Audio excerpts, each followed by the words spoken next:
भारत की जो लिब्रांडो गैंग है उसके मेंबर्स ना सिर्फ भारत में एक्टिव हैं बल्कि यहाँ से फॉरेन कंट्रीज में जाकर वहाँ पर मूव होने के बाद भी वो वहाँ पर एंटी इंडिया एजेंडा चलाते रहते हैं।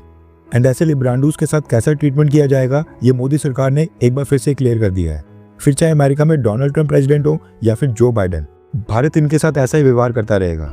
दरअसल आज हम बात कर रहे हैं इंडियन ओरिजिन की शमा सावंत नाम की एक महिला की, जिनका जन्म साल 1973 में भारत के महाराष्ट्र पुणे में हुआ था। लेकिन भारत में ग्रेजुएशन के बाद ये साल 1996 में भारत से अमेरिका शिफ्ट हो गई थी। बाद में इन्होंने अमेरिका की नागरिकता भी ले ली थी, यानी आज की डेट में इनके पास भारत नहीं अमेरिका का पासपोर्ट है और ये यूएस सिटीजन है। करियर की बात करें तो इकोनॉमिस्ट के साथ साथ ये पॉलिटिशियन भी है और साल 2014 से लेकर 2023 तक ये अमेरिका की सिएटल सिटी काउंसिल की मेंबर भी थी। अमेरिका में एक पॉलिटिकल पार्टी से कनेक्टेड है जिसका नाम है सोशलिस्ट अल्टरनेटिव पार्टी और ये पूरी तरह से फार लेफ्ट पार्टी है, यानी लेफ्ट विंग की पार्टी है। अब भारत से कोई भी महिला अमेरिका जाए और वहाँ पर इतनी सक्सेसफुल हो, इसमें हमें कोई भी दिक्कत नहीं है और ये हमारे लिए गर्व की बात है। लेकिन शमा सावंत ने क्या किया कि अर्ली डेज में इन्होंने अमेरिका में अपना पॉलिटिकल करियर चमकाने के चक्कर में भारत की इमेज खराब करना स्टार्ट कर दिया था। प्राइम मिनिस्टर नरेंद्र मोदी को पर्सनली तो टारगेट किया, लेकिन न्यूज़ में बने रहने के लिए ये लगातार भारत सरकार के ऊपर भी कई सारे बेसलेस आरोप लगाती गई। साल 2014 में जब नरेंद्र मोदी जी पहली बार देश के प्राइम मिनिस्टर बने, तब से ही शमा सावंत ने अमेरिका में प्रधानमंत्री मोदी के खिलाफ प्रोटेस्ट और कैंपेन चलाना स्टार्ट कर दिया था। साल 2015 में जब प्रधानमंत्री मोदी अमेरिका की विजिट के ऊपर गए थे, इस विजिट में प्रधानमंत्री मोदी इंडियन डायस्पोरा को संबोधित करने के लिए कैलिफोर्निया में एक इवेंट को अटेंड कर रहे थे। ये इवेंट सैप सेंटर कैलिफोर्निया में हुआ था और इस इवेंट के वेन्यू के बाहर शमा सावंत ने प्रधानमंत्री मोदी के खिलाफ वहां पर एक बहुत ही बड़ा प्रोटेस्ट ऑर्गेनाइज करवाया था। शमा सावंत ने प्रधानमंत्री के ऊपर आरोप लगाया कि साल 2002 में प्रधानमंत्री के रूल में जो गुजरात में दंगे हुए थे वो मोदी जी ने करवाए थे और वो हिंदुत्व की पॉलिटिक्स करते हैं जिसमें मुस्लिम माइनॉरिटीज को टारगेट किया जाता है।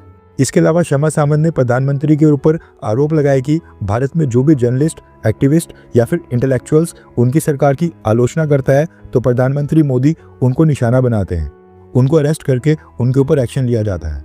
इसके साथ ही शमा सावंत ने भारत सरकार के ऊपर आरोप लगाए कि भारत में वर्कर्स और मजदूरों के अधिकारों को नजरअंदाज करते हुए बड़ी बड़ी कंपनीज को फायदा पहुंचाया जा रहा है और प्रधानमंत्री मोदी सोशल वेलफेयर के लिए बिल्कुल भी काम नहीं कर रहे हैं। इसके बाद शमा सावंत ने भारत सरकार के सिटीजनशिप अमेंडमेंट एक्ट सीए और एनआरसी का भी विरोध किया था और कहा था कि ये मुस्लिम माइनॉरिटीज के साथ भेदभाव करने वाले कानून हैं जिनका अमेरिका को विरोध करना चाहिए और प्रेशर डालकर भारत में इनको इम्प्लीमेंट होने से रोकना चाहिए। इसके साथ ही इन्होंने किसान आंदोलन के समय फार्मर्स को सपोर्ट किया था और कहा था कि मोदी सरकार फार्मर्स के अधिकार छीन रही है और जेनोसाइड कर रही है। हुआ ये कि ये शमा सावंत और उनके पति को इमरजेंसी के लिए भारत आना था। भारत में इनकी माँ बीमार चल रही हैं और बेंगलुरु में सिचुएटेड है। अब क्योंकि ये अमेरिकन नागरिक हैं, जिसके चलते भारत आने के लिए शमा सावंत को भारत का वीजा लेना था, लेकिन जब इन्होंने इंडियन वीजा के लिए अप्लाई किया तो इंडियन एम्बेसी ने इनको भारत का वीजा इशू नहीं किया। इन्होंने 3 बार वीजा के लिए अप्लाई किया था, लेकिन तीनों बार शमा सावंत की एप्लीकेशन को रिजेक्ट कर दिया गया, जिसके बाद ये चले गई अमेरिका की सिएटल सिटी में स्थित इंडियन कॉन्सुलेट में। रिपोर्ट्स आ रही हैं कि वहां पर इन्होंने इंडियन डिप्लोमेटिक स्टाफ के साथ काफी बदतमीजी की। चिल्लाना और गाली गलौज करना तो चलो ठीक है, लेकिन ये मोहतरमा जबरदस्ती करते हुए इंडियन कॉन्सुलेट बिल्डिंग के अंदर धरने के ऊपर बैठ गई। इन्होंने अपने पति के साथ अपने कोवर्कर्स को भी कॉन्सुलेट लाया, उनके साथ मिलकर इंडियन एम्बेसी के स्टाफ के ऊपर प्रेशर डालने की कोशिश की और सिट इन प्रोटेस्ट किया। रिपोर्ट्स आ रही हैं कि भारत की एम्बेसी ने शमा सावंत के पति कैल्विन प्रीस्ट को भारत का वीजा इशू कर लिया है, लेकिन शमा सावंत को नहीं। यानी कि शमा सावंत के पति भारत आकर अपनी मदर इन लॉ यानी सासू माँ से मिल सकते हैं। इंडियन एम्बेसी का कहना है कि शमा सावंत का नाम रिजेक्शन लिस्ट के ऊपर है, इसलिए वो उनको भारत का वीजा इशू नहीं कर सकते हैं और वो भारत नहीं आ सकती हैं। जिसके बाद शमा सावंत का कहना है कि भारत आना उनका अधिकार है और वो अपनी बीमार माँ से मिलना चाहती हैं।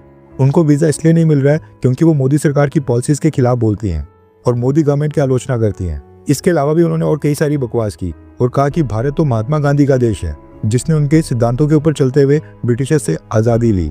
मैं भी तो भारत से ताल्लुक रखती हूँ, आप मेरा वीज़ा कैसे रिजेक्ट कर सकते हैं, एंड और भी काफ़ी सारी बकवास बोली। अब ये मामला इतना बिगड़ गया था कि इंडियन कॉन्सुलेट के स्टाफ को वहाँ पर लोकल अथॉरिटीज़ को कॉल करके मदद लेनी पड़ी और फिर वहाँ से शमा सावंत और उनके साथियों को बिल्डिंग से बाहर निकाला गया। इंडियन कॉन्सुलेट का कहना है कि लॉ एंड ऑर्डर सिचुएशन बन गई थी और वो शमा सावंत के ऊपर फर्दर एक्शन लेने की प्रोसीडिंग्स कर रहे हैं। ये था पूरा मामला। खैर, आपके अकॉर्डिंग शमा सावंत का वीजा रिजेक्ट करके मोदी सरकार ने क्या सही किया है, हाँ या फिर ना? नीचे कमेंट करके अपनी राय जरूर बताएं।